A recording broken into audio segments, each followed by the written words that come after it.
bendiga a todos mis amados hermanos y amigos que en esta hora se conectan eh, para participar de esta enseñanza del día de hoy. Le damos la bienvenida a cada uno de ustedes. Nos gozamos de poder reunirnos a través de estos medios, ya que no lo podemos hacer en vivo y en directo, presencial, pues lo hacemos a través de las redes. Vamos a estar orando y de esta manera le presentamos este tiempo y presentamos nuestras vidas delante del Señor. Buen Dios, Padre maravilloso, te damos gracias en esta hora por la oportunidad que tú nos das. Gracias por este tiempo, Señor amado, que nos regalas, que nos permites, nos das la vida, la salud, Señor, la capacidad de poder estar, Señor, juntos en un mismo sentir, en un mismo espíritu, Señor. Padre, te pedimos que en esta hora podamos ser edificados, podamos ser enseñados, podamos ser bendecidos a través de tu palabra. Darnos el entendimiento, darnos la capacidad de comprender tu palabra, Señor, y poder ubicarnos, Señor, en cada uno de estos eventos y acontecimientos que tu palabra registra, que están por venir, que están por suceder. Padre, gracias por cada vida que saca el tiempo y el momento. Dios, bendíceles, enséñales, Señor, y que esta palabra sea de bendición para sus vidas. Muchas gracias, buen Dios, a ti la gloria y la honra por siempre, Señor. Amén y amén. Les saludamos, mis amados hermanos, y a toda su familia, los amigos que se conectan también. Compártales en link allí a todas sus amistades para que puedan participar también del estudio de esta noche. Bien, para ir comenzando, vamos ubicándonos. Ayer estuvimos viendo un evento prácticamente final, lo que cerraba ya lo que tiene que ver con el tiempo de la semana 70 de Daniel, o el tiempo de la gran tribulación. Estuvimos viendo ya esa parte que termina con la batalla de Armagedón, pero ayer estuvimos mirando sucesos en la semana 70 pero en el cielo. Ya estudiamos los sucesos de la semana 70 de Daniel en la tierra. Ahora estamos mirando los sucesos de la semana 70 de Daniel en el cielo. Y el día de ayer estuvimos mirando que inmediatamente después del arrebatamiento la iglesia va al cielo, y entonces allá se desatan unos acontecimientos. Uno de ellos tiene que ver con el tribunal de Cristo, y fue lo que estuvimos estudiando ayer, que era el tribunal de Cristo y pues lo que acontece allí en medio del tribunal de Cristo. Vamos a continuar en ese orden entonces con el siguiente evento que tiene lugar en el cielo y que tiene que ver con la iglesia. Y entonces vamos a ubicarnos ahí hoy, y tiene que ver con las bodas del Cordero. Ese es el evento subsiguiente al tribunal de Cristo, las bodas del Cordero. Esto aparece en el capítulo 19 de Apocalipsis. Capítulo 19 de Apocalipsis.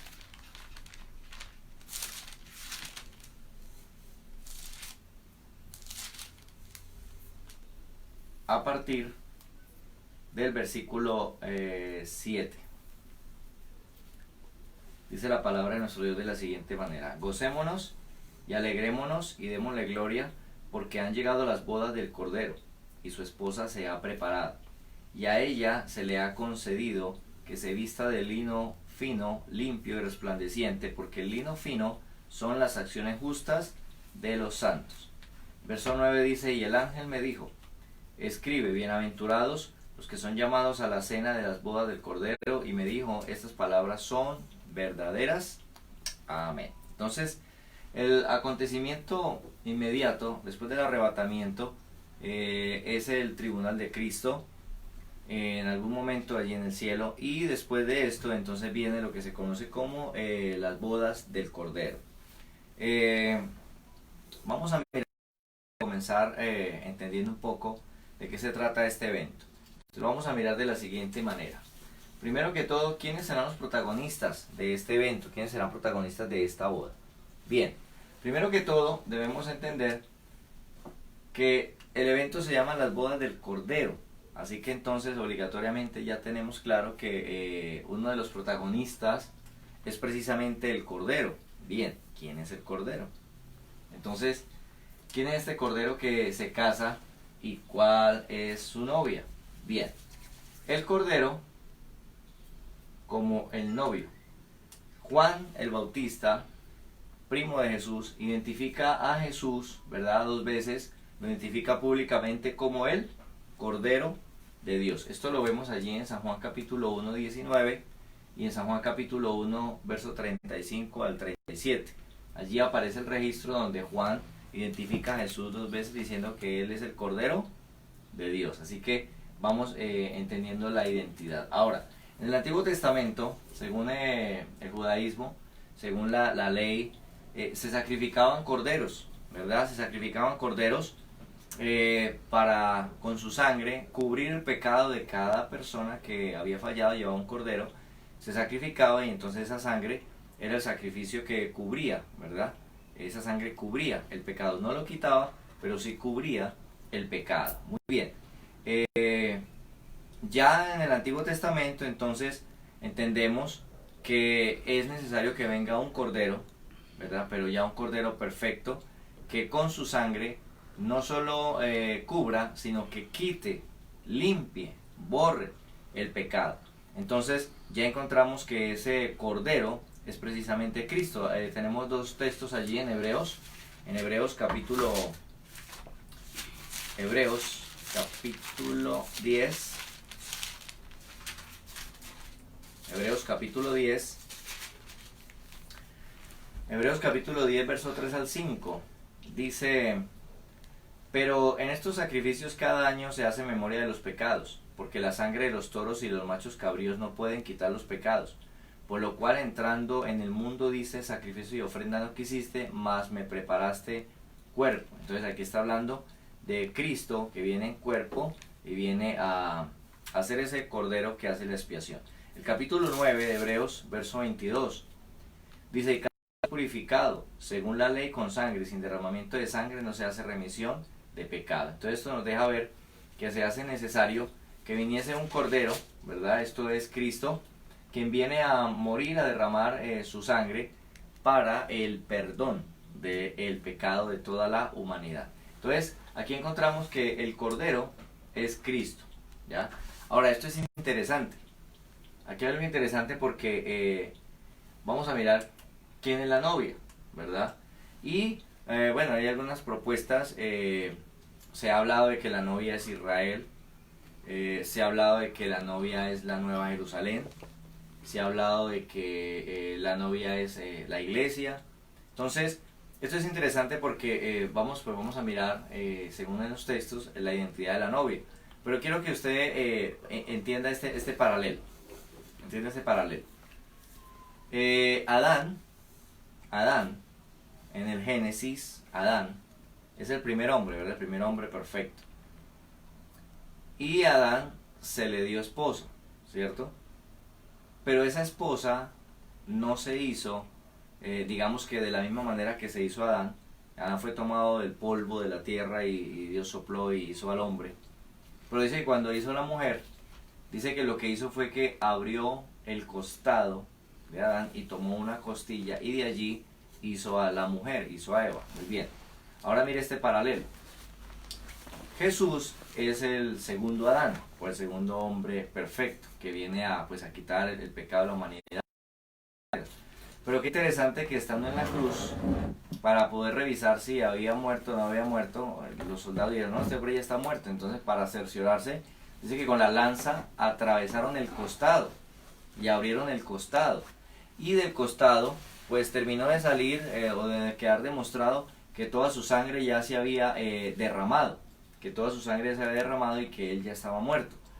Pero de ese costado, entonces, digámoslo así, que nace, de esa sangre derramada, nace la iglesia, del costado de ese segundo Adán. Y esa iglesia viene siendo entonces salió del costado, viene siendo la novia o la esposa del Cordero, que es Cristo. Eso es como un paralelo que hay allí. Entonces, ya sabemos que el Cordero es Cristo, ya sabemos entonces quién es el novio. Ahora, ¿quién más será protagonista? Bueno, la novia. Como decía, hay algunas corrientes que proponen diferentes identidades de la novia. Pero bueno, la novia, se nos da la identidad de la novia. Dice que son los santos. Los santos son la iglesia de Jesucristo, ¿verdad? Toda persona que ha recibido a Cristo como único Salvador, que vive para Él, ¿verdad? Rechazando el pecado y viviendo como Él vivió, o sea, guardándose para Él. Es uno de los santos de la Biblia y del Cordero. Miremos algunos textos. Primera a los Corintios 12. Primera a los Corintios 12.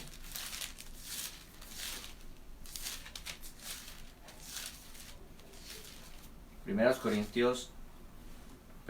los Corintios 1. Primera a los Corintios 12, no, Primera a los Corintios 1. Versículo 2. Dice, a la iglesia de Dios que está en Corinto, a los santificados en Cristo Jesús, llamados a ser santos con todos los que en cualquier lugar invocan el nombre de nuestro Señor Jesucristo, Señor de ellos y nuestro. Entonces está hablando de los santos, que son los redimidos, los que siguen al Señor. Segunda a los Corintios 1:1. Segunda a los Corintios 1:1. Dice, Pablo, apóstol de Jesucristo por la voluntad de Dios, y el hermano Timoteo, a la iglesia de Dios que está en Corinto, con todos los santos que están en toda Acaya. Entonces, otra vez está refiriéndose a los santos, a los redimidos del Señor, a la iglesia.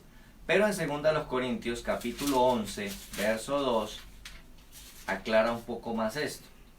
Segunda a los Corintios 11, versículo 2.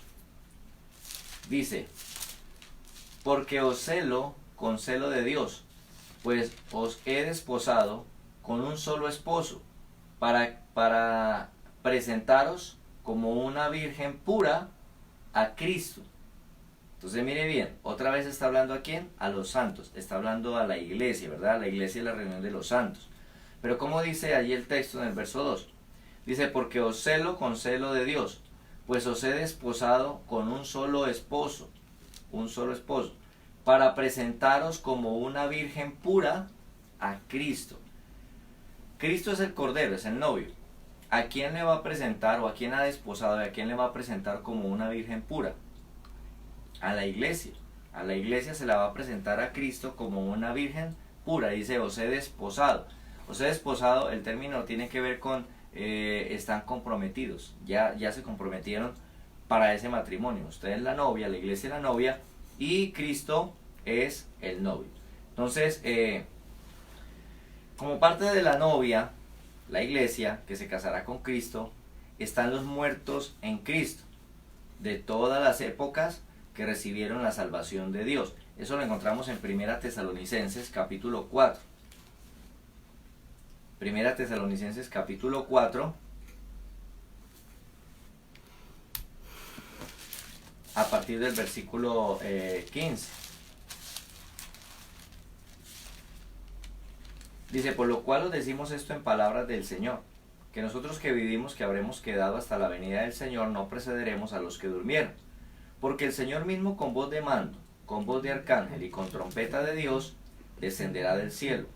Y los muertos en Cristo resucitarán primero. Luego nosotros los que vivimos, los que hayamos quedado, seremos arrebatados juntamente con ellos en las nubes, para recibir al Señor en el aire, y así estaremos siempre con el Señor. Por tanto, alentados los unos a los otros con estas palabras. Aquí nos muestra quién es la iglesia, ¿verdad? Aquí está hablando de la iglesia, los que ya murieron y los que estemos con vida en este momento, que habla de la venida del Señor, del arrebatamiento de la iglesia. Pero es interesante porque acá nos dice quiénes forman parte de la iglesia, y dice, quiero que tome usted allí el versículo 16. Dice, porque el Señor mismo con voz de mando, con voz de arcángel y con trompeta de Dios, escuche, descenderá del cielo, y los muertos en Cristo resucitarán primero, y luego nosotros. Está hablando de la iglesia. ¿Quiénes resucitarán primero? Dice acá que los muertos en Cristo. O sea que muy probablemente, aquí cuando está hablando de este levantar de la iglesia ya en el arrebatamiento, recuerde que en el arrebatamiento, en el rapto de la iglesia, se va en la iglesia. O sea que obligatoriamente todos los que tienen que ver con la iglesia, vivos y muertos, se levantan, se transforman y nos vamos con el Señor. Ahora, entienda esto. Dice acá, y los muertos en Cristo resucitarán primero, y luego los que estemos con vida en Cristo. Eso nos da una idea de que la identidad de la novia es la iglesia. Pero la iglesia está compuesta por los muertos en Cristo. Hay hay una posición o una postura que pues en el arrebatamiento, aquí lo que habla en Tesalonicenses, pues que se levanta la iglesia y que entonces se levantan todos los de fe o los creyentes de fe desde el Antiguo Testamento. Hay conjeturas en cuanto a eso, porque acá pues el texto dice todos los muertos en Cristo, o sea, aquellos que conocieron la fe en Cristo y se entregaron a él. Entonces hay una controversia allí, si aquí se levanta la iglesia, que sería desde Pentecostés hacia acá, o si en eso que se llama la iglesia se incluye a todos los que creyeron en que vendría un Salvador o en que vendría un libertador desde Génesis. Bueno, ahí está la conjetura. Sin embargo, tomamos el punto de vista de que aquí se levanta la iglesia y la iglesia es la novia del Cordero, ¿ok? La iglesia es la novia del Cordero. Entonces, tenemos la iglesia como la novia, tenemos al Cordero que es Cristo como novio. Ahora, ¿cómo serán las bodas del Cordero? Para poder entender un poco cómo serán las bodas del Cordero, porque ahí en Apocalipsis, donde estamos ubicados en el capítulo 19, ahí en Apocalipsis en el capítulo 19, pues no nos da mucha explicación, ¿verdad?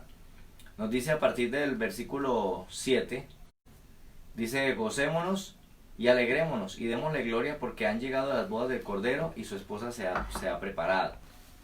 Y a ella se le ha concedido que se vista de lino fino, limpio y resplandeciente. Entonces, eso es todo lo que nos habla de las bodas del Cordero, no nos hace más amplitud sobre el tema.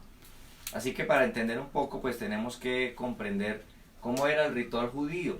Ya recuerde que esto está escrito en base a la cultura oriental, así que tenemos que entender un poquito qué pasaba allí para poder comprender, o al menos entender un poco, ubicarnos un poco en qué es más o menos lo que está sucediendo. Entonces, en el ritual judío, como tal, lo primero que sucedía, el primer paso del ritual judío de una boda o de un casorio, lo primero que sucedía era lo que se llamaban los desposorios o el desposorio, ya era lo primero que sucedía. Hoy nosotros pues lo llamamos el compromiso, voy a ir a pedir la mano y el compromiso, ¿ok? Entonces esto se refiere al día del compromiso. Pablo hace referencia a eso en 2 Corintios 11:2, ya lo leímos, donde dice: os he desposado con un solo esposo para presentaros como una virgen pura a Cristo. Entonces ahí utiliza el término os he desposado para decir que os he comprometido con un solo esposo. Este es Cristo. Entonces el primer paso del ritual judío era el desposorio. Eso es lo que se llamaba el compromiso. En Israel, luego del compromiso del desposorio, no se les llamaba ya novios, sino que ya después de este evento del desposorio, ya el término que se utilizaba cuando se refería a ellos eran esposos, porque ya se comprometieron. Entonces, de ahí para adelante no se le llamaban novios, se le llamaba esposos, aunque no tenían vida en común, es decir, todavía seguían viviendo cada cual en su casa, seguía la vida común y corriente, pero por el hecho de haber hecho el ritual de desposorio, ya no era la novia, ya era la esposa. Por eso es interesante, por ejemplo, entender el caso de José y María, cuando están en embarazo de Jesús. Ellos no se habían casado, ¿verdad? Ellos habían hecho este paso, el desposorio. Se habían comprometido. Por eso dice que María se había desposado con José. Se había desposado, o sea, ya se habían comprometido. De hecho, en algunas familias judías el desposorio se hacía incluso cuando los muchachos estaban jóvenes. O sea, cuando digamos que se había pactado, por decirlo de esta manera, que estos se iban a casar, entonces se hacía el desposorio desde esa época. Es decir, ya estaba apartada esa muchacha para el hijo de la otra familia. Y así pasaron años, eso ya quedaba listo, o sea, eso ya quedó arreglado. Es una idea.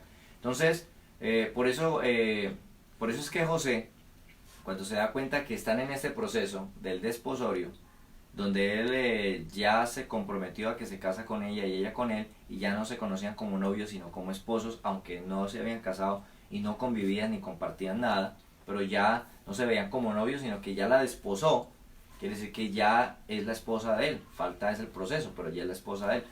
Entonces, ¿qué sucede? José, cuando se da cuenta que está en embarazo en este tiempo, dice: pero ¿cómo un embarazo? ¿Cómo en embarazo si es una virgen y ya la desposé, ya se sabe, todo el mundo sabe que ella es mi esposa, falta es el proceso de la ceremonia? ¿Cómo es que resulta en embarazo? Entonces por eso él dice, ¿cómo hago yo? La repudio, y la repudio y la matan a piedra. Entonces, no la puedo repudiar, no me voy a hacer algo. Yo me vuelo, me desaparezco y que digan que fue que yo la tomé antes de tiempo y me volé, alguna cosa. Pero entonces ella no va a sufrir porque ella no será la víctima. O ella será la víctima en este caso. Entonces, por eso el proceso ahí con José, el problema ahí, porque él ya la había desposado, ya se suponía que era la mujer de él, pero no habían tenido ningún tipo de relación, porque en este proceso cada uno seguía viviendo en sus casas, común y corriente, no, aquí no ha pasado nada, solamente que públicamente después de este hecho ya se suponía y se sabía que ella era la desposada. Entonces, Cristo en la cruz del Calvario, ¿verdad? Da su sangre para rescatar a quien será su esposa, esto es la novia. En este proceso se da una dote. En este proceso el novio tenía que dar una dote, ya fuera un dinero, ya fuera ganado, ya fuera tierra, dar una dote para, digámoslo así, comprar a su esposa, es decir, pagar por ella, más o menos es como la idea. Recuerde usted, por ejemplo, estamos hablando de la cultura allí, recuerde usted, por ejemplo, cuando Jacob se desposa, ¿cierto? Cuando Jacob le dice a su tío, bueno, yo quiero casarme con esa muchacha, le dijo, dote. No, pues yo no tengo nada, dijo, pues trabaje 7 años para que tenga algo. Trabájeme 7 años y esa es la dote, entonces lo hizo trabajar 7 años. Luego lo engañó, le dio la que no era, le dijo, no, pero esa no es, yo sigo queriendo es aquella, después entonces trabájeme otros 7 años, esa es la otra. Le hizo pagar doble dote, una por cada mujer, ¿ya? Esa era la idea. Entonces, siempre se daba una dote, el hombre tenía que dar una dote por la mujer, dar un dinero, dar una tierra o dar un ganado por el compromiso por esa mujer. En la cruz del Calvario Cristo dio su sangre, fue el precio que pagó como dote para su esposa, que vendría siendo la iglesia, ¿ok? La iglesia. Entonces, esa fue la dote. En ese momento se hizo el desposorio. Por eso, a medida que cada persona va conociendo la palabra de Dios y de esta manera entrega su vida a Cristo, ¿cierto? Se compromete, recibe a Cristo como Señor y Salvador. En ese momento, sus pecados son lavados en el arrepentimiento, sus pecados son lavados, entonces esa persona ingresa a ser la iglesia del Señor. Y al ingresar a ser la iglesia del Señor, en ese momento, la dote, la sangre, pagó por él, ¿verdad? Pertenece a la novia, a la esposa, pertenece a la iglesia. En ese momento queda desposado, queda comprometido, ¿cierto? Queda casado, por decirlo de esta manera, en ese compromiso con el Señor. Entonces, el desposorio era la primera etapa, ¿verdad? Del rito judío, el desposorio. Sigamos. La segunda parte de ese rito era la preparación. Era la preparación. Entonces, entre el desposorio y la presentación o boda, transcurría generalmente un año. Entonces, se pedía la mano, por decirlo de esta manera, se hacía el compromiso. No era que se casaban a los 8 días, a los 15 días, por lo general podía llevar un año o hasta más, ¿ya? O podían ser meses dependiendo pues de cómo estaba todo organizado entre las familias. Pero normalmente se iba prácticamente un año en ese proceso. Por eso usted encuentra que María, cuando está en el embarazo de Jesús, estaba en el desposorio. Y en ese tiempo, 9 meses que dura la gestación, pues José no se acercó a ella, José no se llegó a ella porque no eran todavía realmente marido y mujer, sino que estaban desposados. Y pasó casi un año para su matrimonio, ¿verdad? Entonces, entre el desposorio y la presentación, que es este segundo paso, la presentación, generalmente se va un año. Después del compromiso, el novio, terminado el compromiso, o sea, la primera etapa del desposorio, el novio se iba a preparar la casa en la que viviría con su esposa. Y la esposa, pues se iba preparando para lo que sería en su momento el tiempo de la boda. De hecho, en la cultura oriental pues también se daban, en el desposorio, se daban una especie de arras, un símbolo, una señal, arras. Por ejemplo, aparece la parábola de la mujer que pierde una moneda, y entonces al perder la moneda dice que barre su casa y busca y todo, ¿verdad? Entonces esto nos cuenta, nos hace entender un poco la cultura oriental.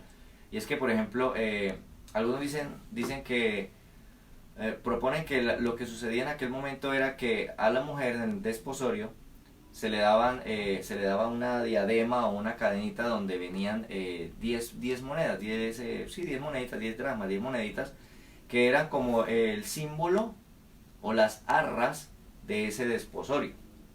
Entonces el marido se iba a preparar casa donde la iba a llevar, pero ella debía ser cuidadosa con esas arras que se le dieron. Cuando el marido volviese para la segunda parte, ella debería mostrar que ha tenido cuidado con lo que él le entregó, con las arras que él le entregó. Por eso se dice que esta mujer se le perdió una moneda y dijo, y ahora que él venga, ¿yo qué le voy a mostrar? ¿Qué le voy a entregar? Entonces le tocó a revolcar la casa hasta encontrarla. Pero bueno, eso es como para entender un poquito la cultura allí.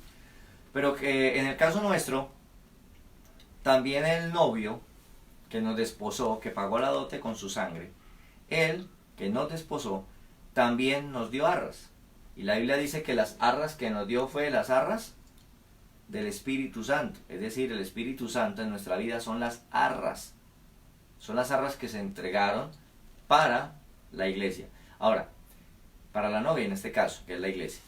¿Qué venía en ese tiempo? En ese tiempo venía un tiempo de preparación. Mientras el novio se iba a preparar el lugar, ella se preparaba, ¿cierto? Se preparaba, se ataviaba, se organizaba.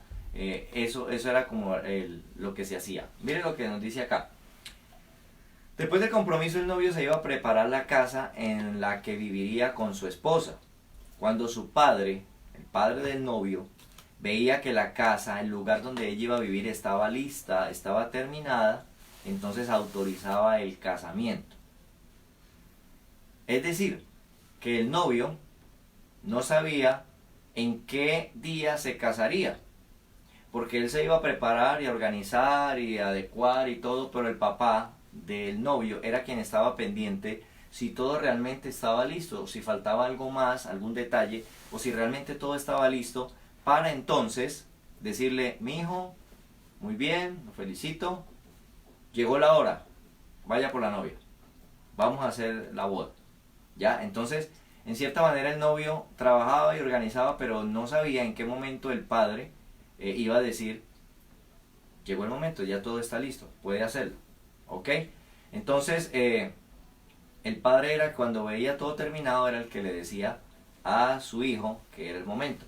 Esto nos hace entender entonces, por ejemplo, en San Juan 14, 2 y 3, donde dice Jesús lo siguiente: en la casa de mi padre muchas moradas hay. Si no fuera así, yo no os lo hubiera dicho. Voy pues a preparar lugar para vosotros. ¿Qué era lo que hacía en este proceso el novio? Se iba a preparar el lugar para la novia. Y el Señor les dice, voy pues a preparar lugar para vosotros. Y si me fuere y os preparare el lugar, vendré otra vez y os tomaré a mí mismo, para que donde yo estoy, vosotros también estéis. O sea que el Señor les dijo, voy a preparar el lugar para la novia. Voy a preparar el lugar para la iglesia, voy a preparar el lugar para la novia. ¿Ok? Y en Mateo 24:36 también nos hace entonces entender esta idea.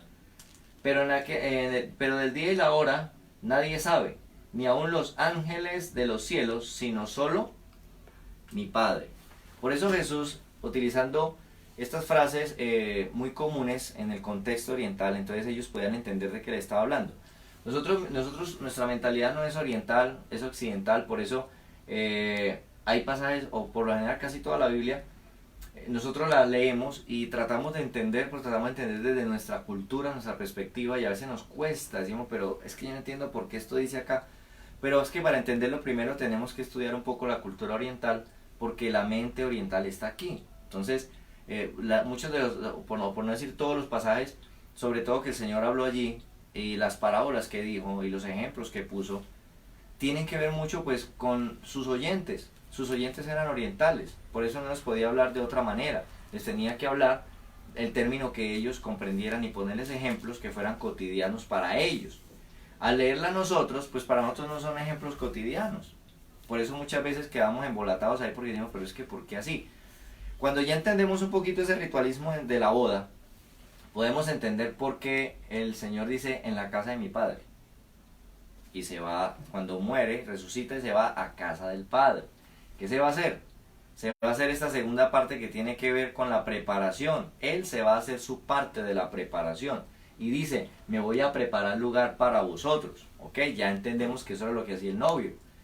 También entonces cobra vida él, ni aun los ángeles, el día de la hora nadie lo sabe, ni aun los ángeles de los cielos, sino solo, ¿y por qué solo el Padre? Ah, es que el Padre era el que decía en qué momento el novio había listado las cosas de tal manera que el Padre decía, me parece que ya es el momento, me parece que todo está bien, mi hijo vaya por la novia. Ah, por eso era el Padre el que sabía. Ok, ya entiendo esta frase también entonces.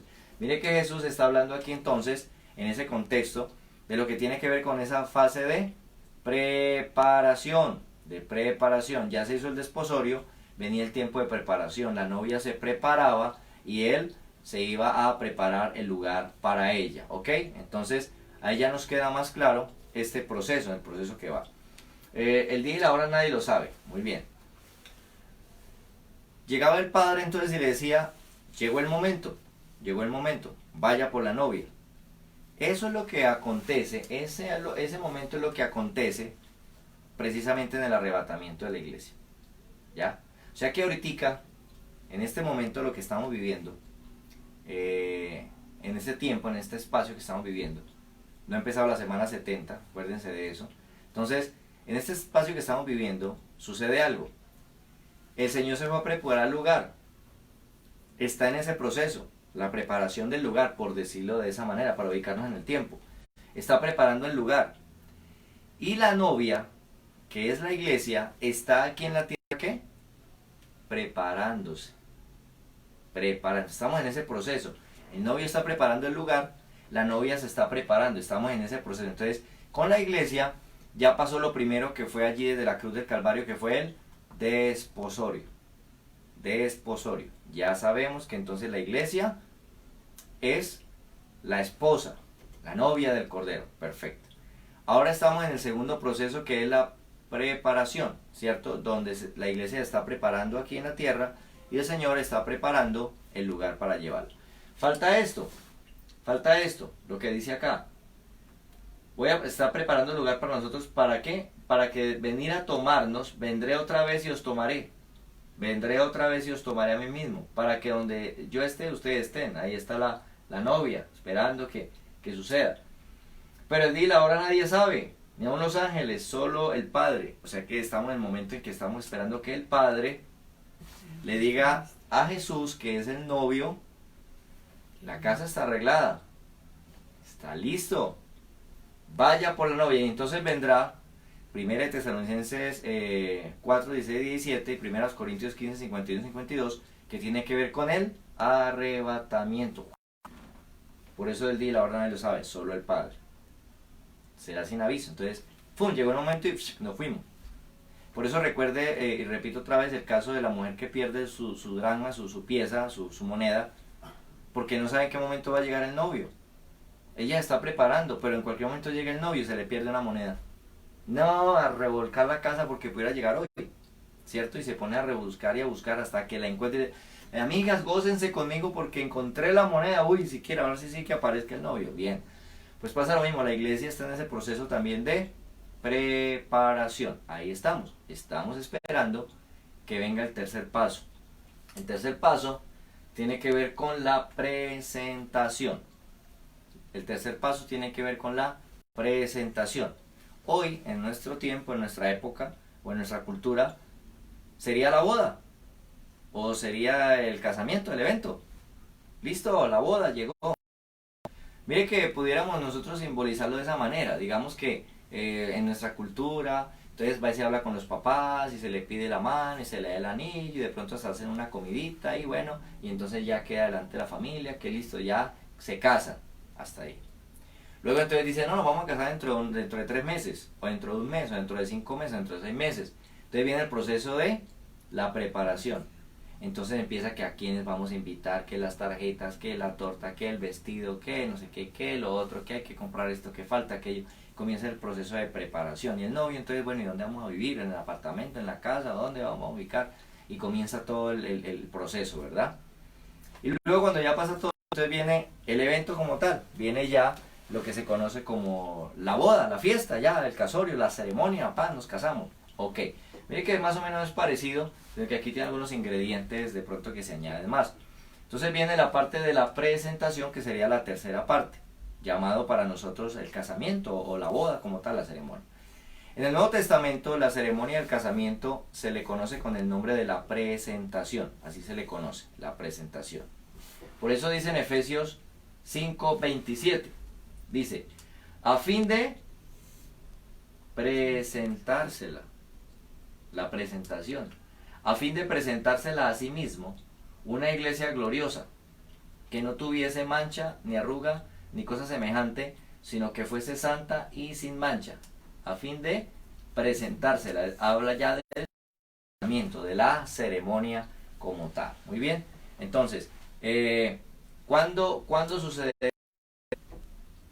ya la boda como tal? Ok, entonces ahora es interesante. En Apocalipsis 19, donde estamos ubicados, se oye la alegría, ¿verdad? Se oye el canto, el gozo. En el versículo 7 del capítulo 19, gocémonos y alegrémonos. Hay alegría y gozo. Y démosle gloria, porque han llegado las bodas del Cordero, y su esposa se ha preparado. Y a ella se le ha concedido que se vista de lino fino, limpio y resplandeciente. Entonces, ella se ha preparado. Entonces, para este evento que es la presentación o la boda. Bien. Como le decía, estamos en ese lapso de tiempo. El tiempo de la preparación. Estamos en el tiempo de la preparación. Ya en la cruz se hizo la primera parte, ¿verdad? El desposorio. Ya se sabe quién es la esposa del Cordero. Ahora viene el tiempo de preparación. Ahora, el tiempo de preparación es todo ese tiempo, todas estas décadas y estos siglos que se han vivido, ¿verdad? Desde la cruz hasta aquí. Todo ese ha sido un tiempo de preparación para la iglesia. Usted y yo todavía estamos en ese tiempo de preparación. Luego en el momento en que viene el arrebatamiento y la iglesia entonces es trasladada hacia el lugar donde se va a realizar la boda. Esto nos da a entender entonces que la boda se va a realizar ¿en dónde? En el cielo, no aquí. La boda se va a realizar en el cielo. Muy bien. Ahora, ¿en qué momento de la semana 70 de Daniel se va a realizar la boda? Bueno, hay conjeturas en cuanto a esto. Una de ellas es que la iglesia se va al cielo. En ese momento pasa por lo primero que tiene que pasar, que es el tribunal de Cristo, que lo estudiamos ayer. Se entregan las cosas, se pesan las intenciones, todo, bueno, etcétera. Eso ya lo estudiamos. Entonces, el tribunal de Cristo, viene la adoración al Señor, al Cordero, y luego vienen entonces las bodas, y que las bodas duran 7 años. Todos los 7 años de la gran tribulación son los 7 años que está la fiesta de bodas arriba. Esa es una postura. Sin embargo, ubicándonos aquí en el capítulo 19, nos está mostrando algo interesante. Nos muestra que casi al final de los 7 años, se juzga, ¿verdad? En el capítulo 17 y capítulo 18 nos habla del juicio, la caída, la condenación a la gran ramera. Recuerden que la gran ramera es un sistema religioso. Está representado por una mujer ramera, ataviada como ramera y haciendo prácticas fornicarias, etcétera, etcétera. Eso contrasta con otro sistema religioso, por decirlo de esta manera, que es la iglesia, ¿ya? Que es de fe, bueno, de fe en Cristo, ok, contrasta. Entonces dice que la gran ramera primero es juzgada, aquí está, capítulo 17 y capítulo 18, viene el juicio de la gran ramera, se termina con ese sistema, se acaba todo lo que tiene que ver con esa religión, o con esas religiones que encabezada por Roma, esa mezcla de religiones, entonces se juzga, termina, pasa, se acaba, y entonces aparece en el capítulo 19, aparece la boda, aparece la novia, ¿ok? O sea, como dando a entender, desde mi punto de vista, como dando a entender que en esta época que estamos viviendo, todos son la novia, o todos son la esposa del Cordero. No, no, es que esta sí es la verdadera, esta es la verdadera es esta, que no sé qué. Y todo el mundo se proclama que es la iglesia verdadera, que es la novia del Cordero. Pero primero se hace un juicio a toda religión, o a todo credo, representado aquí por la Babilonia, que habla de mezclas, de confusión, de revueltijo, de miles de prácticas. De hecho hay credos que supuestamente son cristianos, pero también practican la brujería y el ocultismo, o sea, tienen una mezcla de cosas. Entonces, aparece el juicio a eso, dejando solamente y quedando solamente la esposa, la iglesia del Señor, ¿ok? O sea, como que se acaba toda esa lucha y sencillamente se acaba todo lo que tiene que ver con la gran ramera, se acaba todo y queda la pura, la santa, que es la novia del Cordero, ¿ok? Entonces, después de ese juicio aparece, se oyen los gritos de alegría, gocémonos, han llegado, han llegado. Y estamos aquí ubicándonos a un entender que propiamente Apocalipsis no está escrito como de una manera muy cronológica, pero hay una serie de sucesos que más o menos pareciese que fuesen secuenciales. Y en ese orden de ideas, dése cuenta que la boda del Cordero aparece en el capítulo 19 después del juicio de la gran ramera. Precisamente donde está a punto, porque continúa verso 11 en adelante, continúa prácticamente la aparición de Cristo, ¿verdad? En lo que se llama el juicio de las naciones o la batalla de Armagedón y el establecimiento de su reino milenial en la tierra. Entonces prácticamente coloca este evento, según lo que estamos viendo acá, este evento de las bodas del Cordero, lo ubica prácticamente terminando los 7 años de la gran tribulación. Entonces pareciera ser que al inicio de la gran tribulación está el arrebatamiento y entonces viene, a ver, pongámoslo de esta manera, resulta que llegó la hora de las bodas, listo, el matrimonio es mañana es el matrimonio, mañana en la noche en la parroquia o en tal iglesia será el matrimonio, tal, listo, bien. ¿Qué se hace entonces? ¿Qué hace la novia? El novio se va a ultimar los detalles y la novia comienza su proceso de arreglo, ¿cierto? Que el vestido, que me pongo, que bueno, el vestido está ahí, que me lo va a acomodar, que ojalá me quede bueno y no me he engordado estos días, y comienza todo, y que el pelo, y que el arreglo, el atavío, comienza todo el proceso para la noche, la boda, ¿verdad? Entonces la novia comienza a alistarse, a ataviarse, a engalanarse para la boda, para arreglarse para su novio. Pudiéramos verlo desde ese punto de vista, que entonces en el arrebatamiento la novia se va y comienza el proceso, allá en el cielo, el proceso de ataviarse, de alistarse, para ser presentada en el momento de la boda. Pareciera ser entonces que la duración son casi 7 años de alistamiento. Imagínense la mujer lo que se demora en arreglarse. Casi 7 años de estarse arreglando o alistando. Bueno, debemos entender que debajo del sol, donde estamos nosotros, debajo del sol, así lo llama en Eclesiastés Salomón, debajo del sol, pues todo tiene su tiempo y todo tiene su hora. Debajo del sol, pero encima del sol o fuera de este sistema, el tiempo ya no se mide así, es decir, ya no tenemos problemas con el tiempo, ya el tiempo, aquí no hay, ay, una hora, ay, pero estando allá no hay ese problema de tiempo. Entonces aquí nosotros tenemos 7 años alistándose, 7 años organizándose, ataviándose, vistiéndose, perfumándose, la novia del Cordero en el 7. Pero recuerde que ya estamos hablando de que estamos en el cielo, allá el tiempo es otra cosa y es un constante, no es como acá, es como un presente, o sea, rápido. Recuerde que falta el tribunal de Cristo, las coronas, la adoración, etcétera. Entonces es un proceso allá. Aquí dice que a la novia ya se ha preparado, o sea, como que llegó el momento, ya se alistó. Su esposa se ha preparado y a ella se le ha concedido que se vista de lino fino, limpio y resplandeciente. ¿Ya? Lino fino, limpio y resplandeciente. Porque el lino fino es las acciones justas de los santos. O sea que, ¿de qué estaba vestida la iglesia? Dice que de las acciones justas.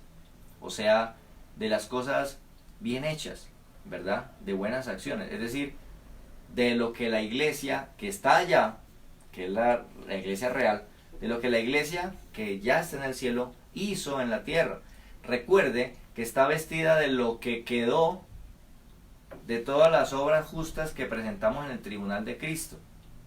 Todo esto es lo que yo traje. Entonces allí fue juzgado por el fuego, ¿verdad? Y lo que quedó, eso realmente fue lo justo, lo demás era pura apariencia, se quemó. Entonces está vestida de las acciones justas, de todo lo bueno que se hizo y que pasó por el tribunal de Cristo y fue galardonado. Entonces allí está representado en ese vestido lino, fino, limpio y resplandeciente. Muy bien. Entonces, de esa manera, ubicamos prácticamente que la boda del Cordero, según esta idea, será casi al final de la gran tribulación en el cielo. Será en el cielo. Entonces, básicamente eso es lo que nos deja entender allí. Bien. Comprendamos ahora lo siguiente. Algunos datos más. Algunos datos de esta boda. En Mateo 22, 1 al 14 aparece la parábola del rey que prepara con lo mejor de lo mejor una cena para la boda de su hijo. Y le dice a sus sirvientes que lleve las invitaciones a los invitados. O sea, leído esa parábola, vaya, la boda, y bueno, cada uno de los que invitaron no tenían tiempo, no, que es que yo no puedo, que es que yo no sé qué, entonces empiezan a ir por los caminos y a buscar otros invitados, ¿ok? Dice que este evento de la boda es el resultado de una relación amorosa entre Jesús y la iglesia. Efesios 5:25. Creo que ya lo leímos. No, leímos el 27. Efesios 5:25. Dice: maridos, amad a vuestras mujeres así como Cristo amó a la iglesia y se entregó a sí mismo por ella, ¿cierto? Luego dice, para santificarla, habiéndola purificado en el lavamiento del agua por la palabra, a fin de presentársela a sí mismo, una iglesia gloriosa que no tuviese mancha, ni arruga, ni cosas semejantes, sino que fuese santa y sin mancha. Entonces aquí propone que las bodas del Cordero, es el resultado de una relación amorosa entre Jesús y la iglesia, ¿ok? De hecho, si usted le gusta leer o tiene tiempo estos días de leer, puede leer el libro de Cantar de los Cantares, desde la óptica de Cantar de los Cantares. Es una canción, es un cántico, un poema, pero Cantar de los Cantares, el contenido como tal, habla acerca de el rey, que es Salomón, y que se enamoró de una muchacha pues que no era de clase ni estirpe, que trabajaba en los campos, en los viñedos, que es la Sunamita, ¿ya? Entonces él se enamora de ella, eso dice Cantar de los Cantares, él se enamora de ella, pero él es el rey, y él pasa en sus carrozas, y ella es sencillamente una muchacha que trabaja en el campo, pero él se enamoró de ella, entonces ella pues no pone los ojos en él porque pues es el rey. Entonces, habiendo ese distanciamiento, ¿qué hace él?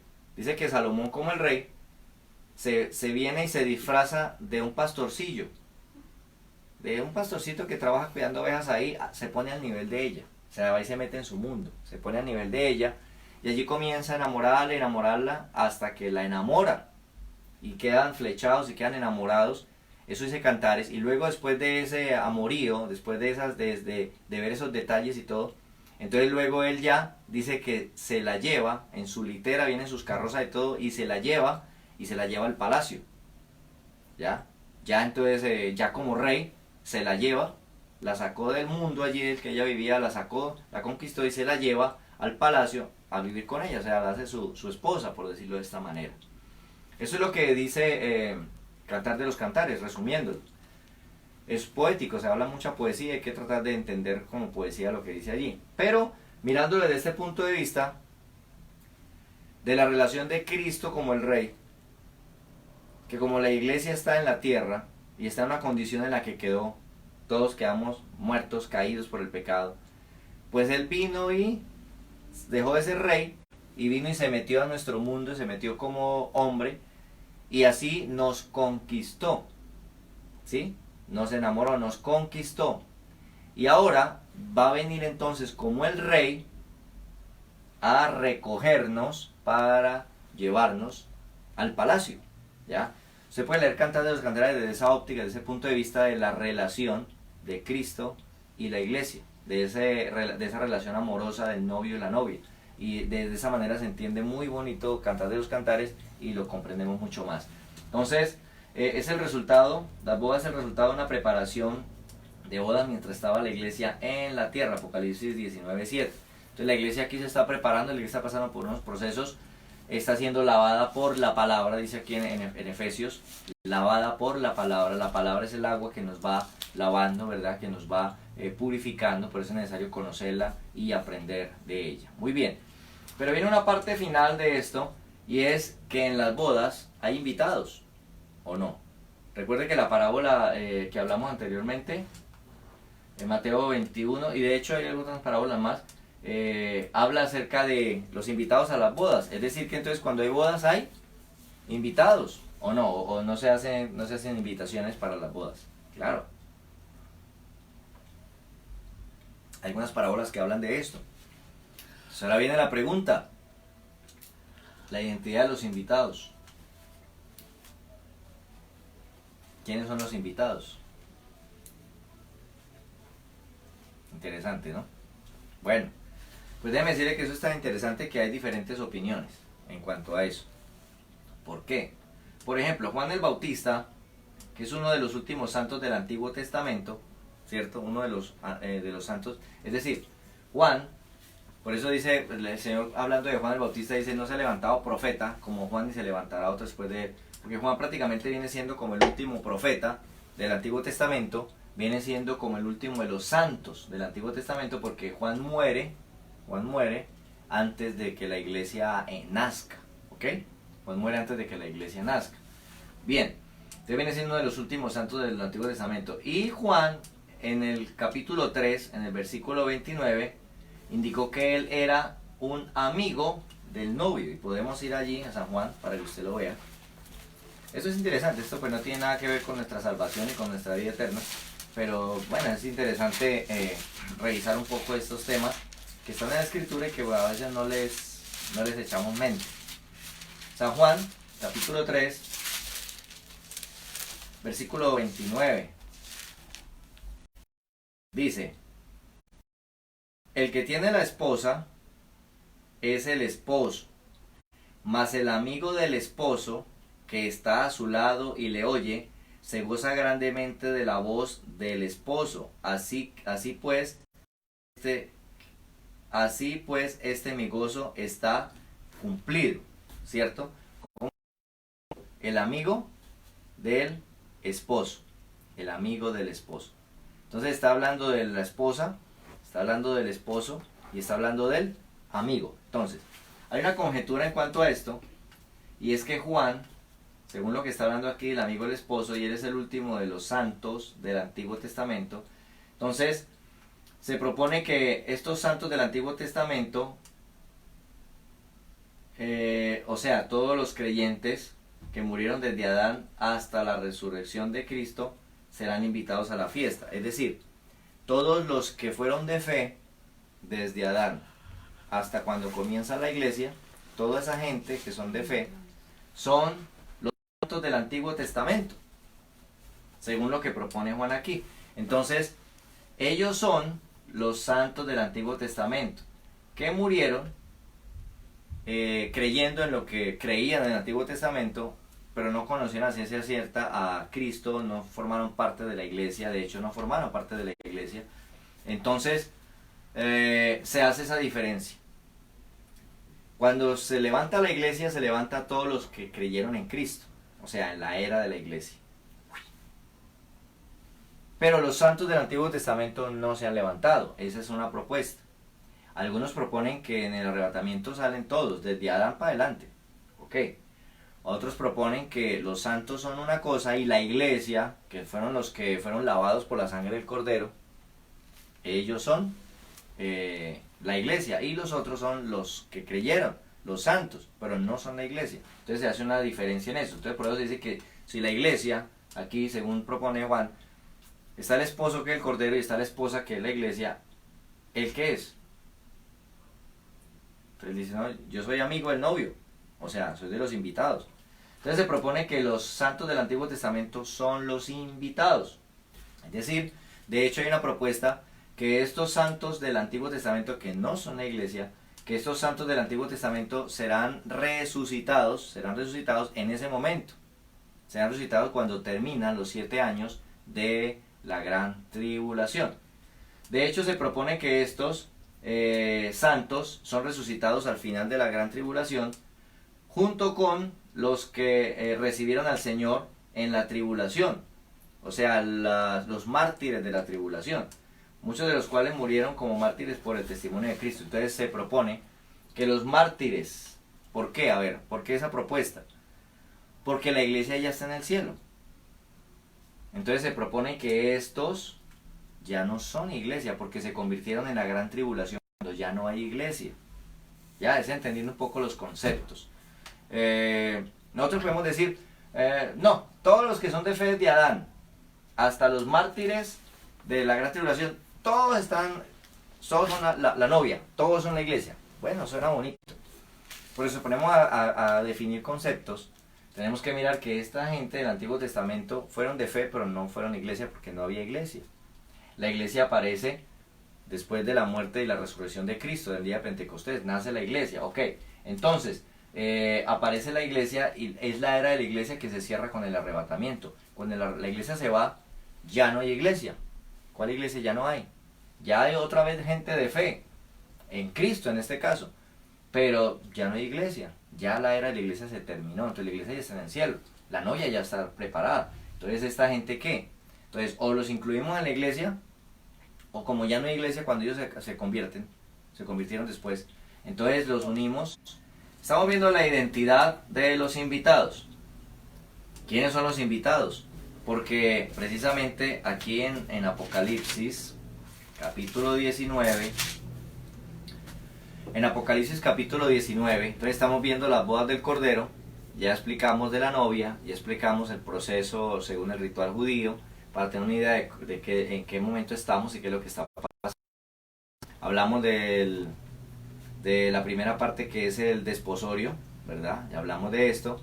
Hablamos de la segunda parte, que es la preparación, que es prácticamente en ese lapso de tiempo que estamos, y la presentación, que es la boda como tal. Entonces es interesante porque hemos estado explicando un poco acerca de las bodas y más o menos la cultura judía cómo era. Pero viene una parte interesante, y es que en el capítulo 19, el versículo 9 nos dice: y el ángel me dijo, escribe, bienaventurados los que son llamados a la cena de las bodas del Cordero. Y me dijo, estas son palabras verdaderas de Dios. Entonces, aquí, en este punto, nos está hablando de la cena que se hace en las bodas. Entonces, miremoslo desde este punto de vista. Se hace la ceremonia, ya se habló de que listo, llegó la hora, la esposa se ha vestido, todo está listo, entonces llegó la hora de la boda, perfecto. Pero usted sabe que normalmente en la boda hay banquete, ¿cierto? Normalmente en las bodas hay banquete, la fiesta, la comilona, etcétera, etcétera, etcétera. Bien. El versículo 9 nos habla de ese momento. Versos anteriores nos hablan de que llegó la hora de las bodas, y el verso 9 dice, y el ángel dijo, escribe, bienaventurados los que son llamados a la cena de las bodas del Cordero, a la cena o sea, al banquete de bodas. Bienaventurados los invitados al banquete de bodas. Muy bien. Entonces, ¿qué podemos entender acá? Bueno, bienaventurado significa feliz, muy dichoso, ¿verdad? 3 veces feliz o dichoso, etc. Y dice acá que muy felices los que han sido invitados a la cena. Escuche, los invitados a la cena de las bodas del Cordero. Entonces, por eso estamos tratando de mirar un poquito, colocar algunas conjeturas en esto en cuanto a la identidad de los invitados. ¿Por qué? Porque en una boda hay 3 personajes, para ponerlo así resumido. Hay 3 personajes. Está el novio, está la novia y están los invitados. La pregunta es, ¿el novio es invitado? ¿La novia es invitada? No, ellos son los protagonistas del evento, ¿verdad? Antes son los que invitan. Entonces, ¿quién es la identidad de los invitados? Pues ya tenemos el novio y la novia. Ya llegó la hora de la cena. Y aquí dice, el ángel dice, bienaventurados los que son invitados a la cena, al banquete, de las bodas del Cordero, o sea que ya están los novios, se casaron, se están casando. Entonces, bienaventurados a los que invitaron. Muy bien.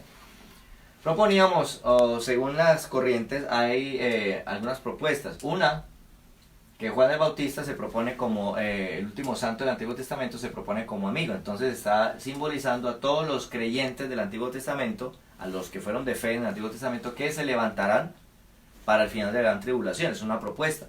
Y que junto con ellos resucitan los mártires de la gran tribulación. Y estos son los invitados. ¡Pum! Llegan allá. ¡Ay, qué bueno! Recuerden, no son la iglesia desde esa postura. No son la iglesia porque la iglesia tuvo una época, un tiempo y ya empezó y ya terminó. Entonces ya no forman parte ellos de la iglesia. Estos estaban antes y estos llegaron después. Entonces son los invitados. Bienvenidos todos. Se levanta Abraham, se levanta Jacob, Isaac, todos ellos. Bueno, es una propuesta. Muy bien. ¿Qué más tenemos?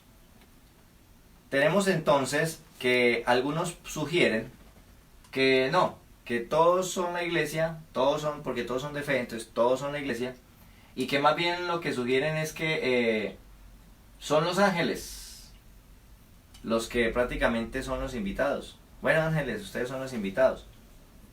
Bueno, no sé, porque aquí dice, bienaventurados los que son llamados. Pues los ángeles ya estaban allá, o sea, bienaventurados, ¿por qué? Porque nos invitaron, pero igual ellos están allá. Entonces, como que los ángeles no forman parte como de esa bendición de la redención, de la salvación, de ser redimidos, de ser rescatados, como que no forman parte de eso. Bien. Otros proponen que no, que según el contexto y lo que se está leyendo acá, debemos entonces entenderlo de la siguiente manera. Gocémonos y alegrémonos y demos gloria porque han llegado las bodas del Cordero. Y su esposa, que es la iglesia, se ha preparado y ella se le ha concedido que se vista de lino limpio, resplandeciente, tal. Muy bien.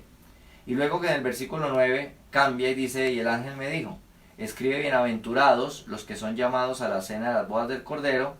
Entonces, que esos que son bienaventurados porque son llamados a la cena, pues son la misma iglesia, que es la novia, pero a la vez está formado por millones que somos los invitados a ese momento. Entonces vamos a estar en la cena. Entonces, ¿qué es la misma iglesia? La misma iglesia es la novia y la misma iglesia son los invitados. Esa es una propuesta. También puede ser. Si nosotros lo ideamos como que la novia es una mujer formada por millones de salvos, pues entonces, ¿dónde están los invitados? ¿Cierto? Si lo miramos que la novia es simbólicamente, recuerde que Apocalipsis utiliza mucho simbolismo, la novia es simbólicamente la reunión de todos los redimidos, que en ciencia cierta la iglesia es la reunión de los salvos. Entonces podemos entender que allí estamos todos sentados como invitados, pero siendo todos juntos la novia. Pudiera ser, ¿ok? Bien. Otros proponen que los invitados a la cena es Israel.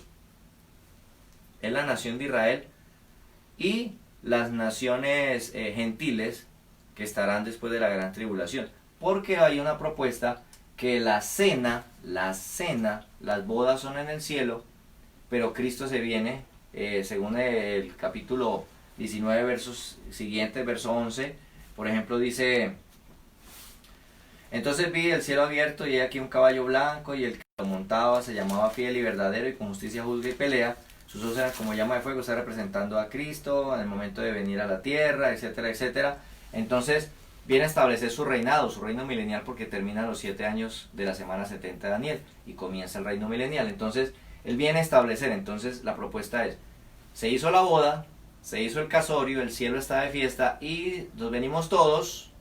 La iglesia viene, dice que viene vestida lino limpio, resplandeciente, exacto. Viene con Cristo, seguidos en caballos blancos, y viene a la tierra para establecer su reino. Y entonces aquí será la cena de las bodas del Cordero. Y si la cena es aquí, o sea, el casorio fue allá y la cena es aquí, entonces bajo esa óptica se propone que entonces los invitados, la nación de Israel sobre la tierra, los que se rescataron ya, y las naciones gentiles que están sobre la tierra, todos estos son invitados. Bueno, Es una interpretación también un poco difícil porque pues exactamente es difícil ubicar estos eventos. Entonces, esas son las inquietudes o las propuestas que hay en cuanto a quiénes son los invitados. No sé.